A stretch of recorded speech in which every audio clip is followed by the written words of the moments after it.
আপোনালোকক মই আজি কথা এটা ক'ম দেই। এইফালে চাওকচোন, এইটো এটা ৰুম দেখিছেনে? ইয়াতো এটা ফেমিলি থাকে, তাৰপিছত এইটো এটা ৰুমত ফেমিলি থাকে, আৰু আমাৰ ৰুম এইটোত আমি থাকোঁ। তাৰপিছত এইটো আমি ওপৰৰ তলতো 3টা ফেমিলি থাকোঁ। তাৰপিছত গোটেই 3টা ফেমিলি মানে মই এইফালে ওলালে তাইক দেখোঁ, আৰু তাই ওলালে মোক দেখোঁ। আজি 3 মাহ হ'ল মই ইয়াত থকা। তাৰপিছত 3জনী মানে একেলগে আছোঁ, সদায় দেখি থাকোঁ। খোৱা বোৱা লেটি পেটিটোৱে মেইন নহয়।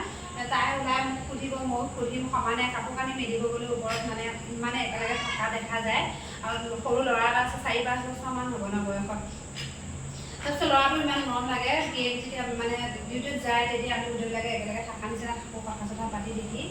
আৰু কোনো বেমাৰ আজাৰ নাই। বুধবাৰে জ্বৰ উঠিছে, বৃহস্পতিবাৰে এডমিট কৰিছে, শুক্ৰবাৰ কি শনিবাৰে মানে ICUত সোমোৱাৰ লগতে মৰিছে। চাওকচোন, মানে সদায় যদি একেলগে থাকি দেখি কোনো মানে বেমাৰ আজাৰ নোহোৱা সুস্থ মানুহে যদি এনেকৈ মানে ঘপককৈ মৰি যায়, কাৰ ভয় নালাগিব বাৰু চাওকচোন। মই মানে এতিয়া ৰুমটোত থাকিবও নোৱাৰোঁ। আৰু পিছৰ ফালৰ পৰা মাতিব নেকি ভাবি এনেকৈ ঠাণ্ডা আহে।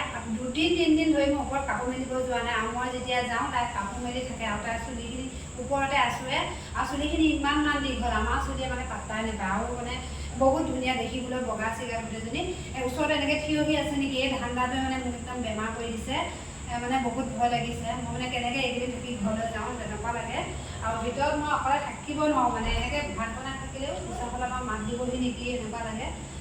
তাৰপিছত ঘপককৈ ওচৰ খাই এনেকৈ দিওঁ, আৰু তেনেকুৱা পৰিস্থিতি হৈ আছে। দিয়ক, মোৰ মানে একদম অৱস্থা নাই। কাৰণ ইমান লগতে থকা মানুহজনী এনেকৈ মৰি গৈছে।